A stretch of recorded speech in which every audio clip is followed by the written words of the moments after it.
To always get the latest Game Tea, do not forget to follow us on social media. You can find us on Facebook at The Game Tea Podcast, and you can find us on Twitter at Game Tea Podcast X. We post memes, gaming news, retweet friends of the pod, and of course let you know when new episodes are available for your listening pleasure. Links are all available in the description of this episode, so check them out after the show, and thank you so much for listening to the Game Tea Podcast.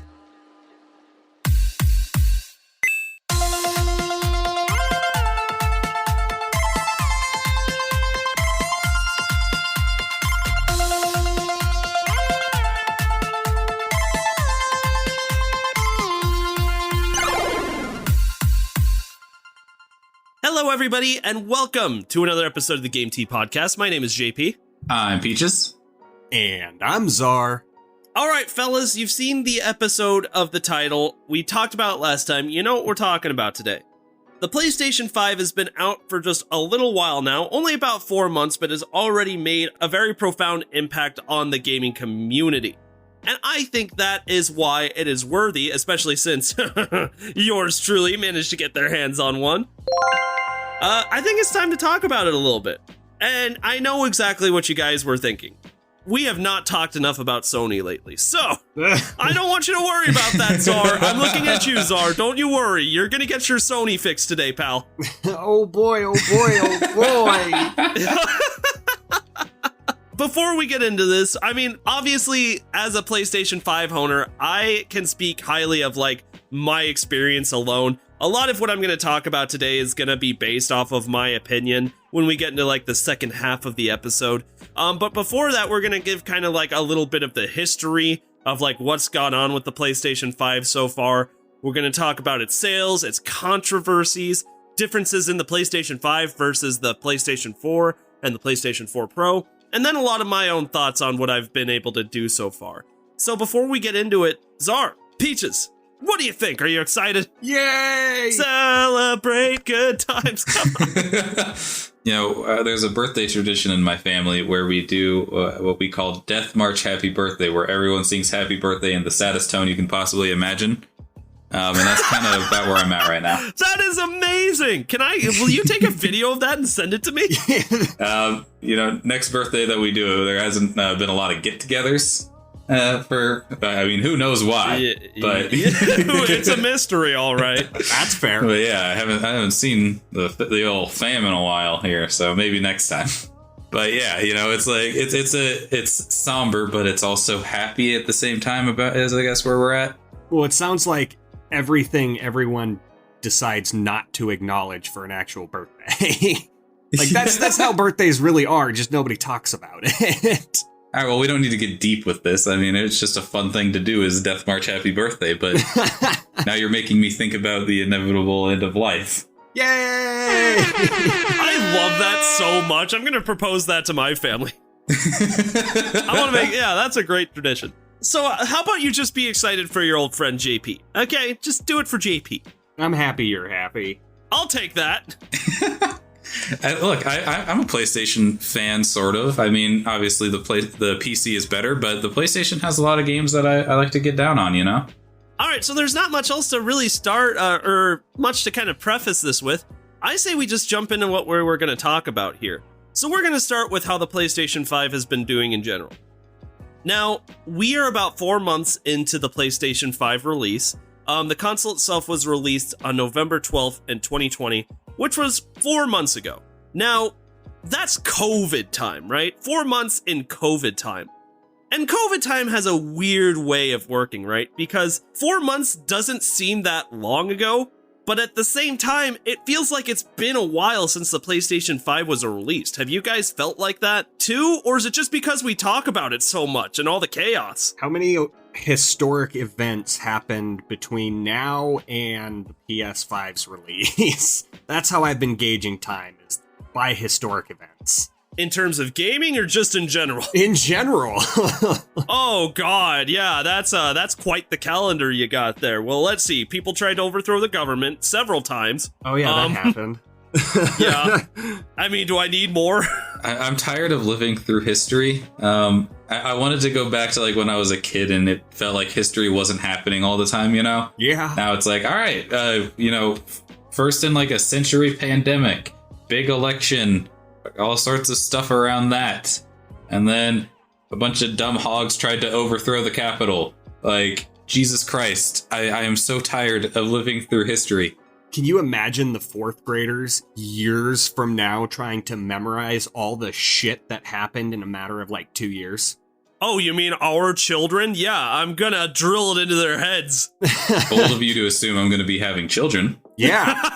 Or find somebody who loves me. Yeah, it's like, actually, you know, let's take it back a step. Bold of you to assume that I'm going to have sex anytime in the future. Children, there was that gender reveal party that set most of the country on fire. Yeah, I forgot about that. Oh God, you remember when like San Francisco was just it looked like a scene out of Fallout, like everything was just orange? I remember. That wasn't just San Francisco, that was the rest of the world. There was a haze across everything. Okay, so the point is, COVID time has been funky, right?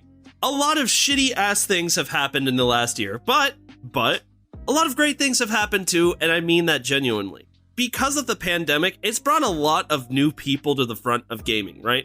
And a lot more eyes, even more than usual, have been brought to gaming. Like, consoles have been flying off the goddamn shelves. And of course, like, you know, the hardware shortages have a big thing to do with why we haven't been able to get our hands on not even these consoles, but like older consoles as well. It was pretty hard to find a Nintendo Switch for a little while too. Still kind of is. It still kind of is. Yeah, I walked by I was in a Walmart doing some grocery shopping yesterday. I'm always curious, so I just go to the gaming section out of habit just to see. And obviously there were no Xboxes or PlayStations on the shelves, but the Switches were gone too. The Switch thing, I don't know if Switch has got like, I know there's like some Switch scalpers, but there's also the issue where it's like so many people wanted to buy a Switch because they were going to be locked inside and they needed something to do. Yeah, and they needed something to do. I literally have 3 friends who I've been able to coerce during the pandemic to go buy a Nintendo Switch. I somehow picked up my Switch months before the pandemic. You coerced your friends to get a Switch? What were you threatening them with? A good time. And a Glock 19. Buy a Switch. Alright, so let's get into the PlayStation 5, because that's why we're talking about it. Now, like I said, pandemic, huge for gaming. You know, sucked for almost everything else, but good for gaming. The PlayStation 5 was announced about 5 months prior to its release on November 12th, 2020, and the sales so far have been pretty good. I've got an article here that comes to us from Screen Rant, just talking a little bit about the sales, published by Emily Morrow. So far, we've hit about 6 million sales since the start of March. That's, you know, just as of like 3 weeks ago. So obviously more have been sold since then, but the fact that so many people have been willing to buy this console, especially in the midst of hardware shortages and with, you know, everybody being so careful about money, is pretty goddamn outstanding, if I do say so myself. What do you guys think about that? That's, yeah, an impressive number. How many of them were scalper buys? Yeah, I knew Zar was going to say it, so I let him finish that. That's actually, if you look down there, it mentions that. Scalper sales supposedly account for 10% of all PlayStation 5 consoles sold. Only 10%? Yeah, that seems really low. Yeah, I don't know how accurate that is. It looks like it's a credible source that created that statistic, though. I went a little deeper into the article. I mean, even if that's true, though, it's just simply outstanding how many consoles that they've been able to sell of this so far. And I would love to be able to tell you guys like how many of those were like the PlayStation 5 full console versus the digital only that we're dubbing the PSD. Yeah. Either way though, 6 million only 4 months in. I mean, if that trend continues, you know, that's going to be 12 million by the end of the year. And come to think of it, I mean, like the PlayStation 2 was popular for about, you know, 10 to 12 years before it died off, and it's the best-selling console of all time at like 150 million units. Yeah, but the different factors for the PlayStation 2. Yeah, I know. If you say DVD player, I'm gonna come and hit you on the head with a brick. Yeah, but it's the ultimate factor. Oh, I live 8 hours away. DVD player! Consoles didn't have DVD players at the time, so they made a killing with it. It was just luck. Yeah, on an unrelated note, where do you live and where can I find a brick? You know where I live, but I don't know where you can find a brick. We just had all the dead trees taken out of our yard since one of them fell, so there's a lot of big sticks in the backyard you can use. Well, maybe another one's gonna fall tonight, and maybe it's gonna be pointing towards your house this time. Joke's on you, there's no more trees around. I'll plant one! I'll plant one and come drop it on your house in 20 years. You just wait. I'm in this for the long haul. That's how petty I am. I don't know how inclined I am to believe that 10% number, but it really could be the case that, you know, we see so many of these scalper stories, and so our brain is more like predisposed to thinking that's where everything went. When in reality, you know, maybe a lot of people were able to get the console like on launch. And since then, that's when the scalpers have been taking all of them, and that's where the 10% is coming from. You know what I mean? I think you have to be either pretty desperate or pretty stupid to buy a PlayStation 5 from a scalper. So 10% is 1 in 10 people. Now the question is, do I think 1 in 10 people are stupid? The answer is absolutely. That's not true. I didn't think about that. How many of these consoles sold, like, you know, went to scalpers and then people bought them from scalpers? Precisely. And that's kind of been my mindset through the whole scalper thing. Like, obviously, these scalpers are being malicious and they're taking advantage of people that really want this, especially like parents who just want to get this console for their kids. Because, you know, that's probably the majority. That's going to be the target audience. Like, so I'm not by any means defending scalpers. But on the other hand, a practice only works if people are willing to capitulate to it. And I know that not everybody who bought from a scalper is some desperate parent. Most of them are people that just wanted to get on the hype train early. And those are the people that I'm saying, come on, just wait. Yeah, absolutely. Like, there's no reason, in my opinion, we can get into this a little bit more later. There's no reason to have a PS5 right now. That's funny that you mentioned that, because I do have a section later in this where we talk about that. Why I don't have an Xbox yet? Ah! Let me ask you this, Zar. How hard have you been trying to get the new Xbox? Oh, I haven't even Googled it or any search engine it. Because if you find it, it's like, all right, the new problem is I need money. I have found the console. Now I need to find the money. No matter what you think about this, I think the PlayStation 5 is doing very, very well with sales so far. But it has not all been just cheer for the PlayStation 5, because almost right off the bat, we were hit with several controversies. Now, a few of them we've even talked about before. So let's start by talking about some of the bricking consoles. When the PlayStation 5 first released, I don't know if you guys remember, Zar, Zach, and I talked about this fucking bricking issue that was going on when you try and put the PlayStation 5 into rest mode. That ruined the console for a lot of people, because once it's bricked, there's no going back from that. There's no way to fix your console. You just wasted quite a bit of money. You turned it into a literal brick. Yeah, basic. Hey, I found a brick. Yeah, you can build a house with broken PlayStations. Or you can hit your buddy on the head with it. Hey. Bonk. I'm not trying to shift the blame to Xbox like, well, Xbox had this and that, because that doesn't solve the problem. Xbox didn't have a bricking issue. Xbox did not have a bricking issue. That is true. So this, like, putting your console in rest mode is fundamentally an important part of consoles now, because that's how you, like, apply updates when you're not using consoles. That's how you download games when you're not using the console. It's important. So for an oversight like that to go under Sony's radar, it's pretty unforgivable in my opinion. I know we've already talked about this in a previous article. What do you guys think of this? Do we know what the specific problem was? Like, internally, was it software related or hardware? It's a software issue. And you know that it's a software issue because it was fixed with a simple, like, just patch update. It was just a bug fix. Like, it's not a huge deal then if it was fixed, and I don't consider that an oversight. Like, if every PlayStation that rolled out to the store had some sort of, like, faulty motherboard, then yeah, I'd consider that an oversight. But if it's just a software thing, that's just like oops, well, let's fix that quick.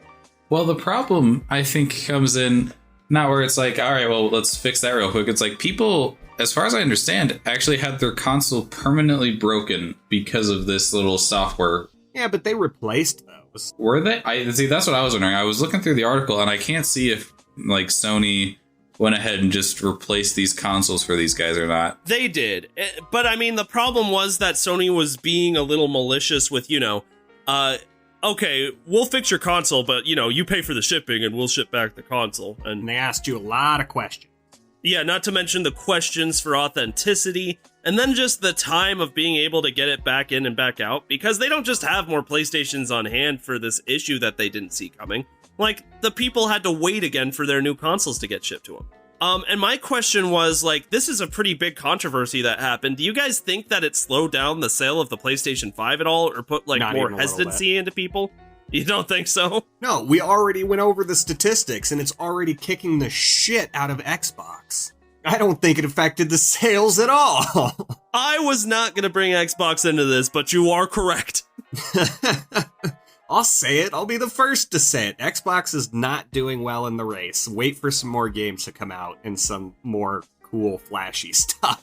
Well, dude, like, fucking PlayStation barely has any games out as it is either. Like, it's more, I think PlayStation has the name value at this point, right? That people are like, well, PlayStation will have the games once they are out as compared to Xbox, and that's why I'm getting a PlayStation 5 now. But as for this issue specifically, I do think this is actually a big deal because it's people's first introduction to the console, and then right away there's like this bricking issue where they have to send it back to the manufacturer to get it fixed. Like, Jesus Christ, guys, like, this is something you need to have fixed on launch. Something like blowing vape smoke into an Xbox isn't really comparable. Oh, I forgot about that. I don't think that even killed any of the Xboxes, though. This is like no wrongdoing on the consumer. This is all on like Sony for shipping these with this issue still possible, Like, and I'm more on the Peaches side of that, where I do see how this is a super big deal. But on the other hand, I do think Zar is right in the fact that I don't really think this slowed down sales that much, to be honest with you. If someone was on the page about to buy the PlayStation 5, ready to click ship, and then they said, like, well, hold on, I heard about that bricking issue. I want to see how it's gone anyway. Yeah. You can't hesitate when you're trying to get the next gen. But, I mean, there's always a waiting period for new consoles. Like, yes, a big part of the reason why I don't get the new console is because I'm broke and it sucks. But the other part is because you need to wait a year for these problems to see. Like, once a year has passed, all of these initial launch problems have been seen and fixed, and that's when you should get the console. And so if you do get it within that first year, you just got to assume that you're going to be a guinea pig for broken consoles. But I mean, that still doesn't necessarily, like, alleviate Sony of any of the responsibility of fixing a broken console that somebody paid money for. Like, at the end of the day, you still got to fix your damn console. I mean, for God's sakes, the Xbox 360, I had 3 of those things, and by the last one, it still wasn't 100% bug-free. I don't think any of them ever had a chance in hell to live. Well, I mean, the PlayStation 3, in fairness, I think had a similar issue to the red ring. It just wasn't as common as the red ring. Well, because the red ring is like your Xbox got possessed. Like, PlayStation had, like, the yellow shit going on, right? I mean, let's put it this way. PlayStation never had, like, a series of words that alluded to, like, the breaking of their console. Like, everybody knows what the red ring of death is, and I don't think that's a good thing. No, it's definitely not. I mean, Xbox possession is not far off, because you would see the death flash before its console eyes, and then it would cry out in pain. Like, your console was suffering through the whole process.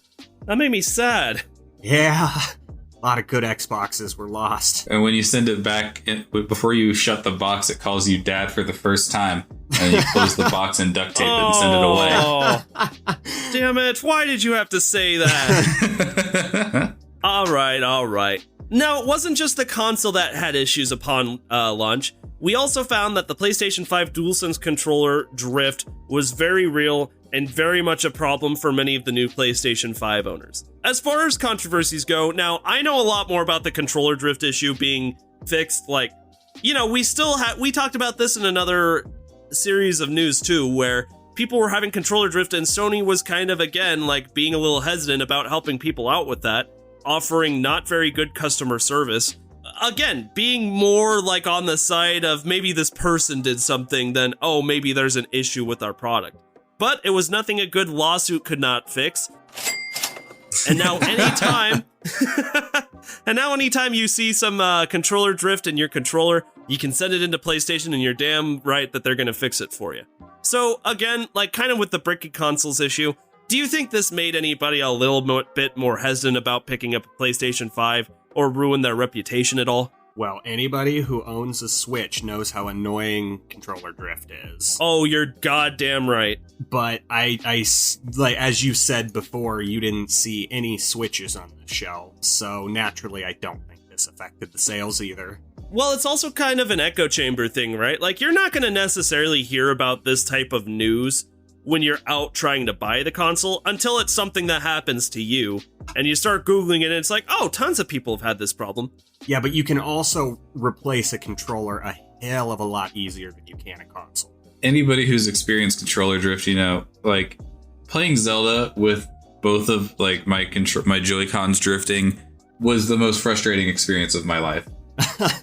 Why would you even attempt? Yeah, like insanely drifting. And like that was after Zach walked me through the process of like what's supposed to fix it, where you like recalibrate it or whatever. Still insanely drifting. So it's like I'll be aiming at something and like my one Joy-Con is going one way, and at the same time as that, Link is trying to walk off a cliff. And so the drift, it's a big deal, and it can dampen, an experience playing a game. I don't think enough people heard about the PS5 controller drifts before they had like already bought the console and were like, right. It's unclear. It's still unclear how widespread it is. We don't know if this is like a Joy-Con-esque issue where, a ton of people are getting hit with this.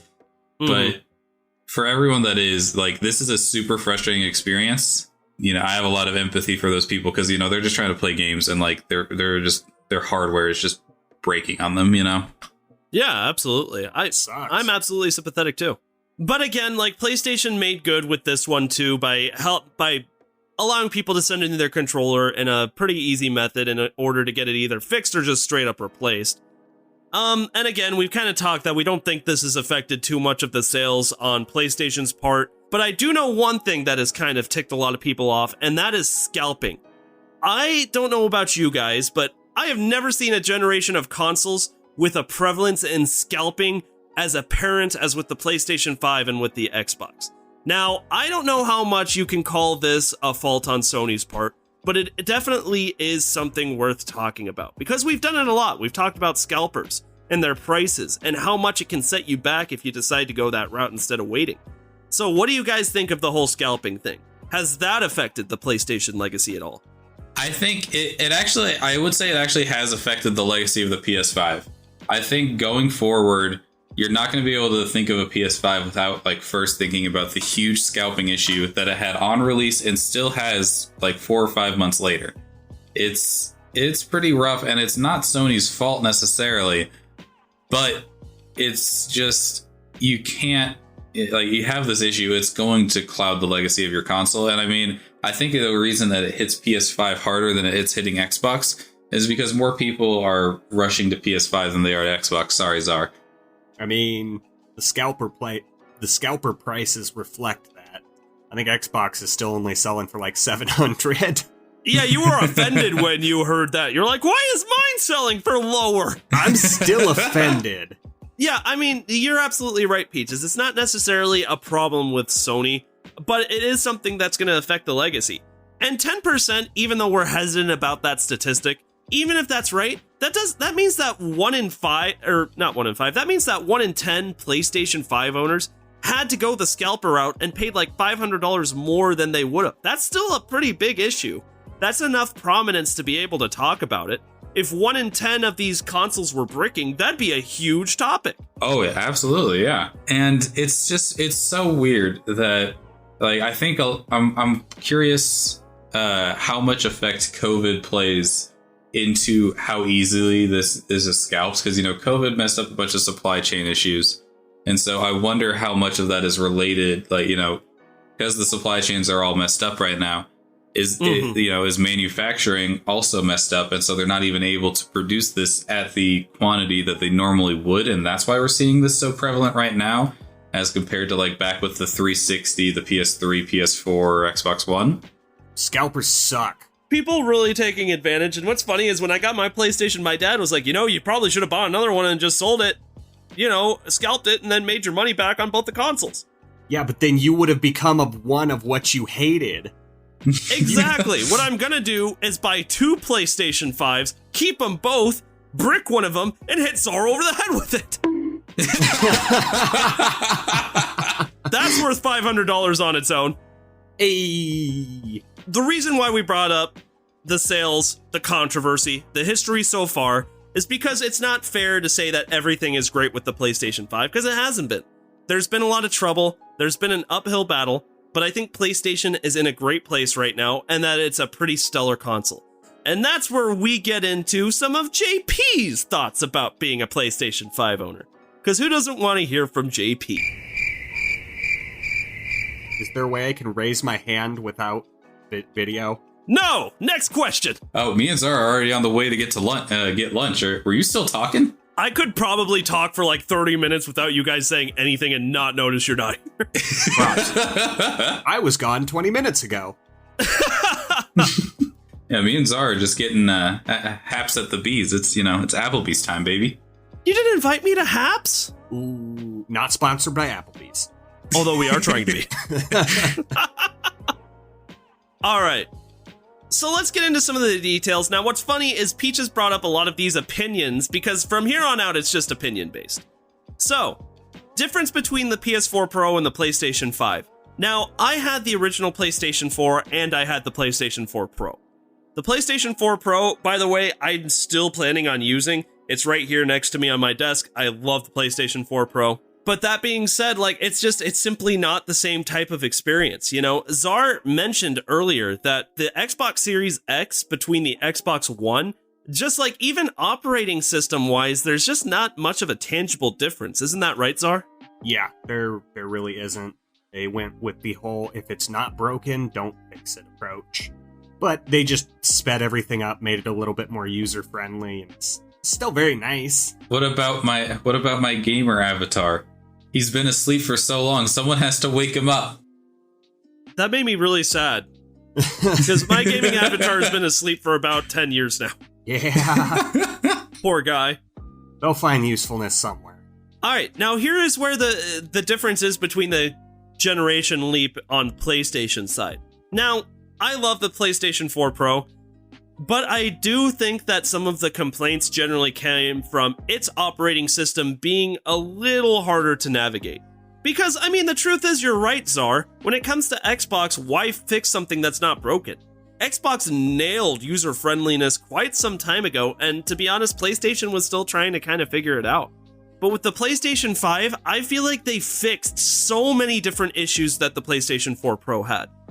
I love how the PlayStation 5 has different tabs for media versus your games, because it's so easy to find what you're looking for now. You can no longer pick the theme of the background of the PlayStation 5 versus the PlayStation 4. Honestly, I don't have that much of a problem with it because they do custom backgrounds based on the app or the game you're hovering over anyways.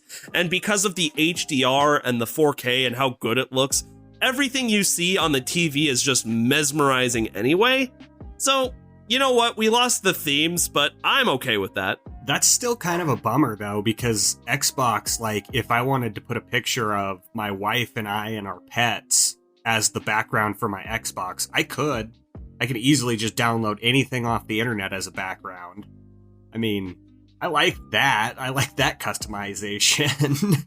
I'm just on my end, I just don't care about that as much. That'd be icing on the cake if that were a feature, but it's nothing that I'm oh yeah, this console's trash.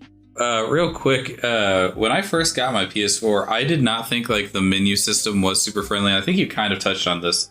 You said that they did fix that in the PS5, where it's you're at the main screen and you're not looking around for everything, trying to figure out what the fuck is going on.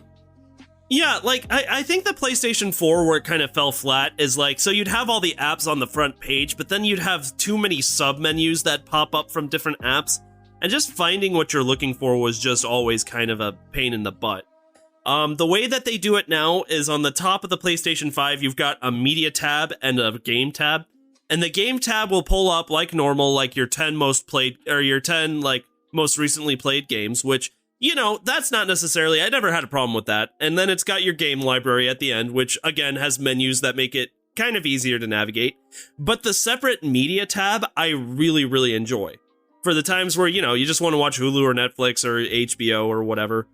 What about Disney Plus? What about Disney Plus? What about Disney Plus? I have Disney Plus. I love Disney Plus. Is it on PS5 though? It is on PS5. Hell yeah. You know I watched WandaVision all on the PS5. WandaVision hype is over. Now Winter Soldier and Falcon is my best friend. Oh, I can't wait to watch that. Yep. I haven't started yet. Don't ruin anything. Okay, all right. But yeah, so you were saying about the menus, they are better. The menus are better, and oh my god, everything is so quick. Navigating everything. Things load up in an instant. They weren't kidding, and I'm going to talk about this in a while with the load times on games, but when it comes to apps, too, they're so quick. It's crazy how quick they are.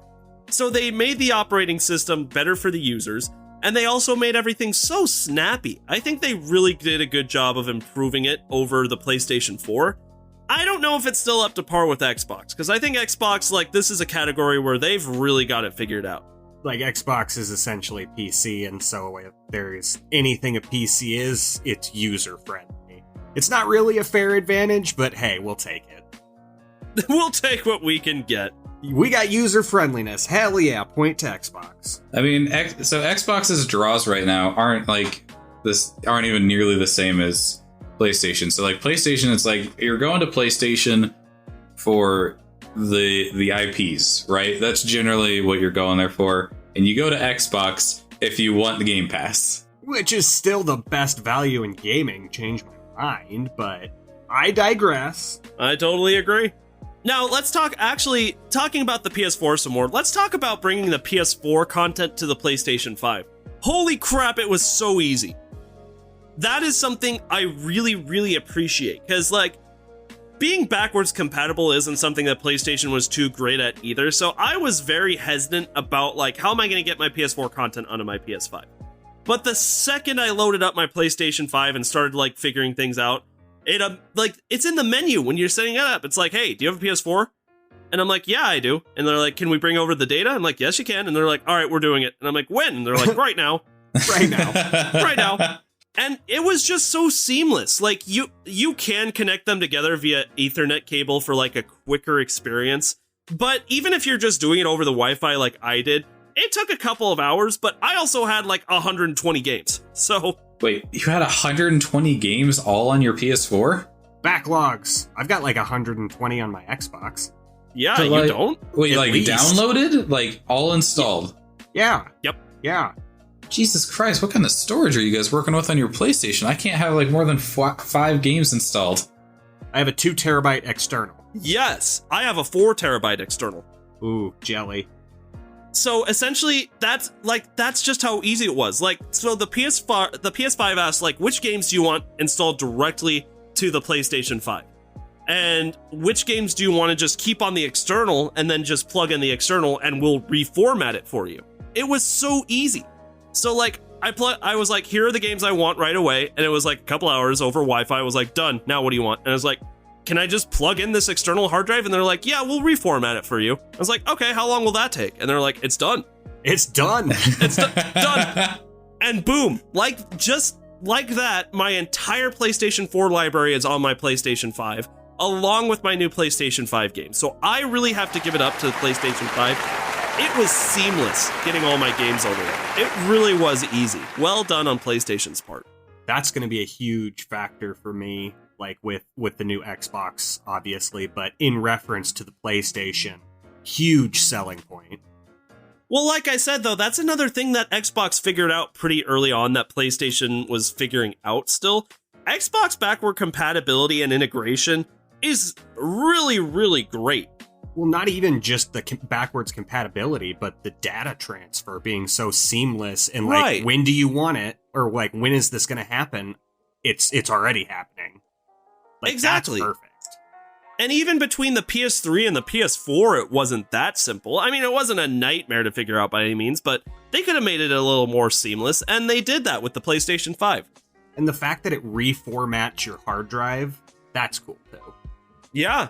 The jump from PS3 to PS4, though, was way different, because PS3 and PS4, for what I remember, the reason there wasn't backwards compatibility between those two is because the PS3 was operating on an entirely different, like, I remember reading about this a long time ago. I don't know if you guys saw it, but, like, do you know what I'm talking about, JP? Sorry, man, I have no idea what you're talking about. Oh, man. I have no idea. To be honest, I mean, I just know that it was different.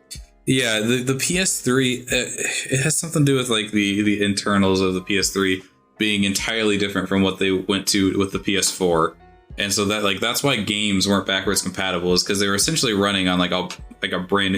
I guess the jump was kind of like going from, like, PlayStation to Xbox, or, like, when it was PS3 to PS4, you know? It's like, that's how different it was. And so you couldn't just, like, port the game, because that's how different the PS3 was to the PS4. And I think they were trying to stay in line with the PS5 to make this kind of compatibility issue, you know, not an issue, essentially, to make it so you can just seamlessly jump from one to the next. And even if that's true, though, that kind of emphasizes how little PlayStation gave a shit about backwards compatibility or future-proofing, to be honest. Because now, like, you know, I'm still of the opinion that backwards compatibility isn't that big of a deal, because it gives me a reason to keep using my PS4. But while I have it, I'm really enjoying it. Oh, so are you gonna change your take on that backwards compatibility is a good thing?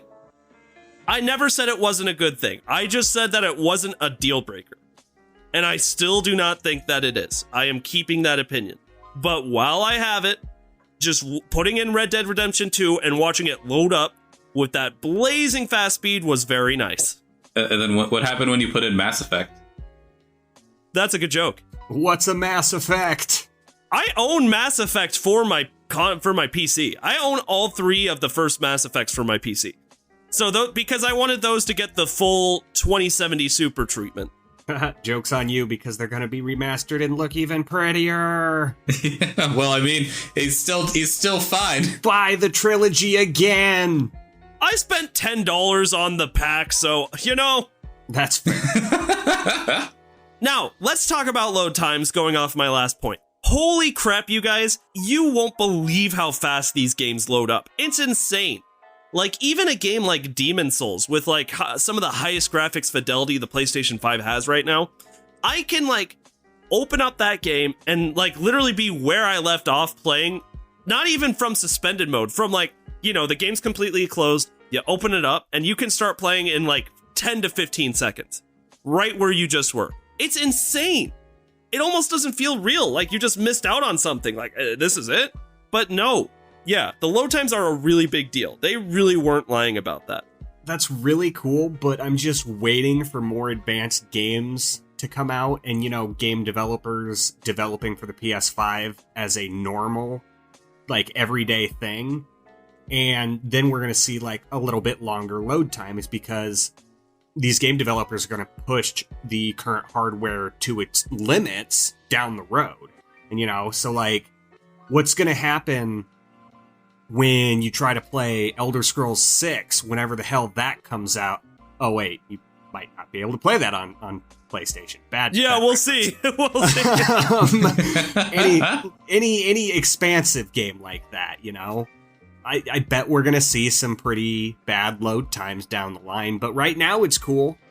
My argument to that would be, I don't know of any games that are like, Demon's Souls is incredibly detailed.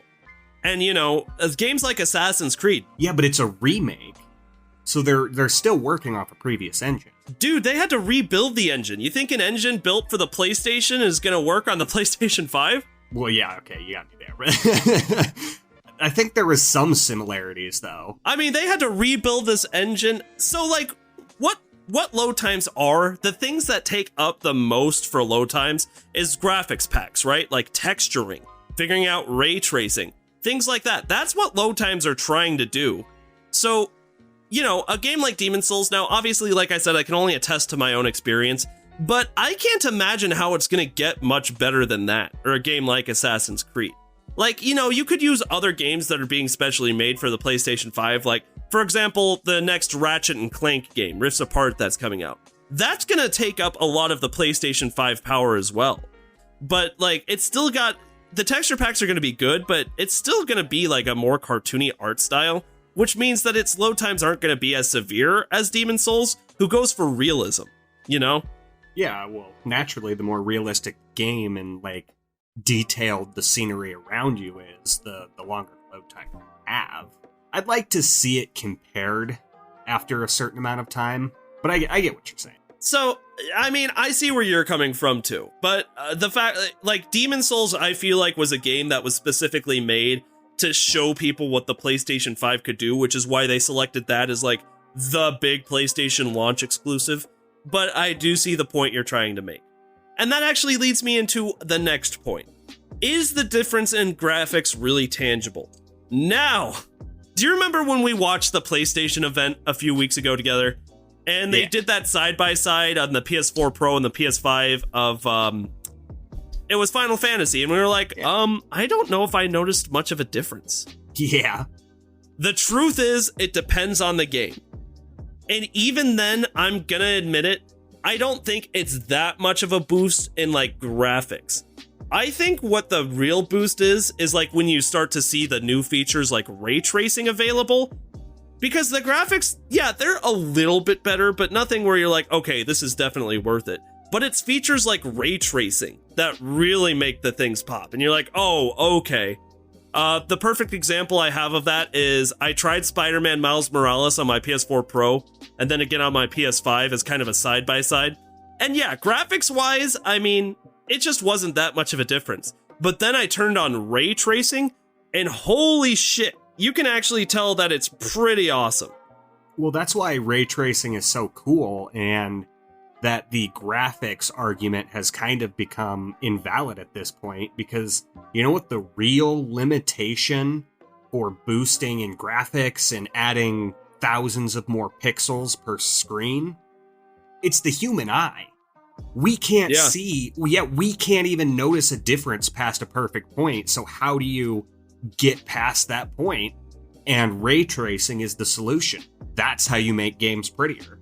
You are 100% correct. Because at, like, they keep doing 4K, 8K, 16K, whatever. You're right. At a point, it's not going to make a difference. Our human eyes can't tell the difference.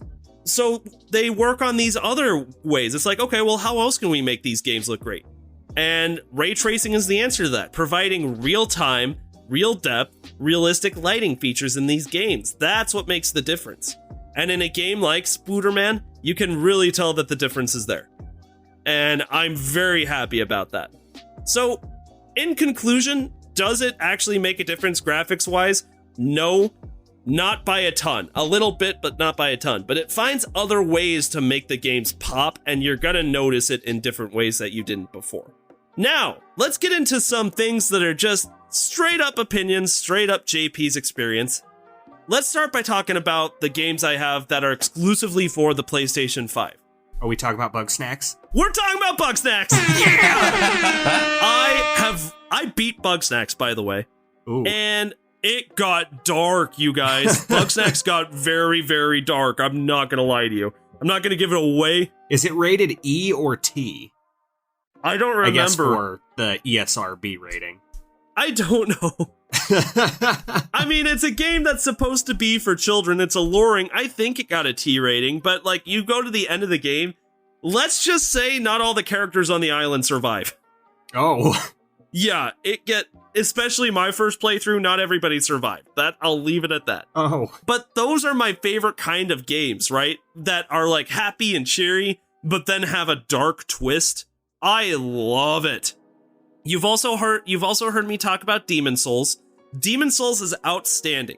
It looks like I've just talked about how it looks. It's beautiful. They really nailed the way it looks. It's the light features are outstanding. But a lot of people's questions are about the challenge, right? Like, is this more challenging than Dark Souls? For point of reference, I did not get past the tutorial on Dark Souls 3. I am currently on level 4 of Demon's Souls, for what that's worth. Well, that's progress. Yeah, that's progress. Not for nothing. It's very, very challenging. Like, each one of those levels, I died multiple times, and it's ruthless, dude. There's no save points. If you die, it sends your ass back to the start. Yeah. It's just how it goes. And it doesn't really explain anything to you either. It's one of those games that's definitely like, fuck you, you figure it out. But I kind of like that. I don't know. I've had a good time figuring out how Demon Souls works. I really have.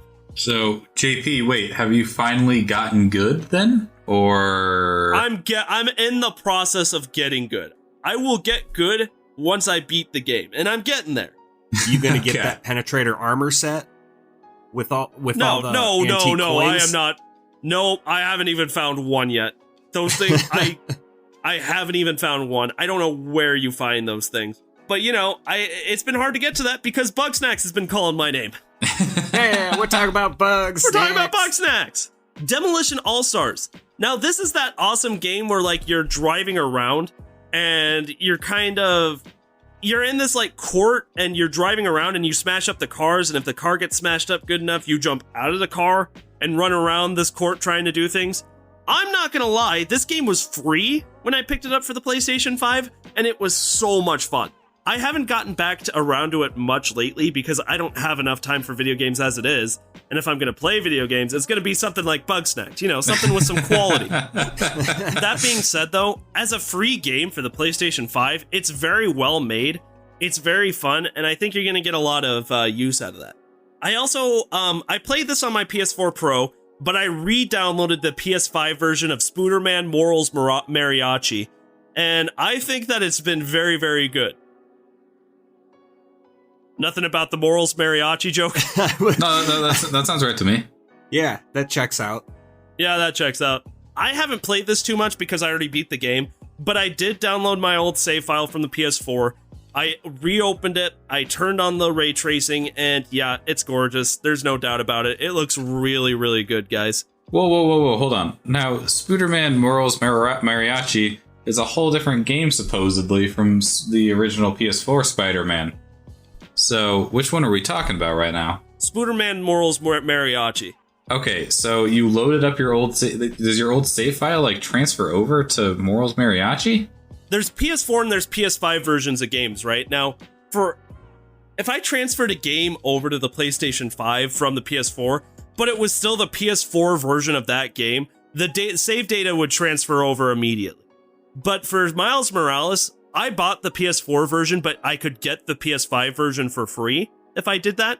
So I got the PS5 version, and if you do that, then you have to manually re-download your save data. But again, that only took a few seconds.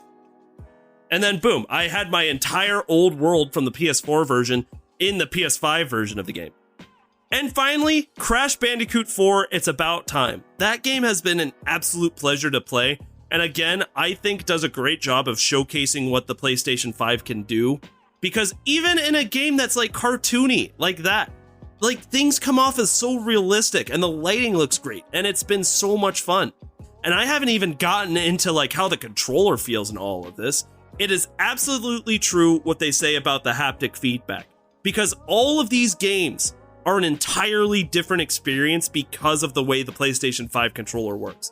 And it's so hard to describe to you guys because I can try and tell you that the haptic feedback like puts this weird pressure and resistance in the triggers that make whatever you're doing feel more realistic. And the way that the jumping, you can feel it. It really makes you feel like a DualSense controller. It's the haptic feedback and the adaptive triggers, dude. Because even the way the controller vibrates when you take steps is wild. It really is. So it's just an entirely different experience. We're gonna bring that bitch into Rocket League. Oh my god, as soon as the PS5 version of Rocket League comes out, hell yeah. Dude, that's gonna feel incredible. Yeah, that's not to mention the fact that, like, if there was one thing that we were all in total agreement on when we first saw the PlayStation 5 get revealed, it was the fact that the console looks goofy. And it still kind of does, right? It looks a little goofy. It's a little too big. I can agree with that, but it commands attention in a way that, like, it grows on you, in my opinion. It's gotten even bigger? It was already too big to start with. It's just growing, man. It just won't stop. Soon I'm just going to be living in my PlayStation 5. feel like a grandma's like, oh my, how much have you grown, PS5? This is starting to sound like a South Park episode. It really has. In fact, wasn't there a Trapper Keeper episode that was like that? Yeah, that's exactly what I was thinking of, the Trapper Keeper. I love that episode. All right, as I was saying, yes, the console is weird looking, but it really does grow on you. And to be fair, if you get the PlayStation Digital, I think it grows on you faster because at least then, yeah, it looks goofy, but at least it's symmetrical. The disc edition that I purchased, it's like, you know, that little bump for the disc tray, you definitely notice it. But again, in my opinion, it grows on you just fine. And over a while, you're just like, you know what? This is a cool ass looking console. I'm very happy that I have this. And that brings us to the last question of how the PlayStation 5 is doing. Is it worth the upgrade? Is it worth, you know, if you don't have the money right now, is it worth saving up the extra money, working some extra hours? If you don't have the money right now, is it worth spending the money? On top of that, like, are you willing to deal with scalpers? Are you willing to wait in lines? Are you willing to look at Best Buy's website 8 times a day like I did until you finally find one after 3 months of trying? Before I answer this question, what do you guys think? From what I've told you so far, if you had the old generation console and you heard everything that I've had to say so far, would you think that it's worth the upgrade immediately? Well, I do have an old generation console, and no, I do not think it's worth it right now, and I refer back to my point of being a guinea pig. Oh, I'm going to take that same take, but kind of twist it a little bit. It's not worth having right now, because there's no games out for it that I think merit owning a PS5 specifically for. I'm looking at these like games, and I think the only big exclusive that's not like with the PS4 is Bugsnax, and maybe Demon's Souls remake. Is that right? Like I think you said that Spider-Man Morals Mariachi is on PS4 as well. Yeah, Spider-Man is on the PS4. Crash 4 is on the PS4. Hell, Bugsnax you can get for the PS4. Okay, so I don't understand, like, really, what is the draw to have a PS5 specifically right now? Because if you're someone who doesn't really care about, like, graphics and load times, I mean, which is honestly probably most people, like, you know, we've dealt with load times for so long, I feel like we don't really notice them anymore, and, like, once they're gone, I feel like we're barely going to notice it either. Right. So, is it worth having a PS5 just to play these games with better graphics and better load times? And I would argue probably not. Like, wait till something like Ratchet and Clank maybe comes out, and wait till, you know, Horizon Zero Dawn, something that forces you to have a PS5 and not a PS4 to own it, because otherwise, I just don't see a reason to not just play these on my PS4. And as bonus points to your statement there, Peaches, the consoles are probably going to be on sale at that time, too. Like, you're going to get them cheaper. And hopefully there will be more of them out there available on the market. Definitely. That's actually something I'm unsure about with this console generation, is how, like, the depreciation of value is going to take place for each of them over time, especially coming out of COVID. That's just something we're going to have to wait and see, to be completely honest with you. But now that you've both given your take, it's time to give my take. And you might be very surprised to hear that I agree with you both. Nani? Hey!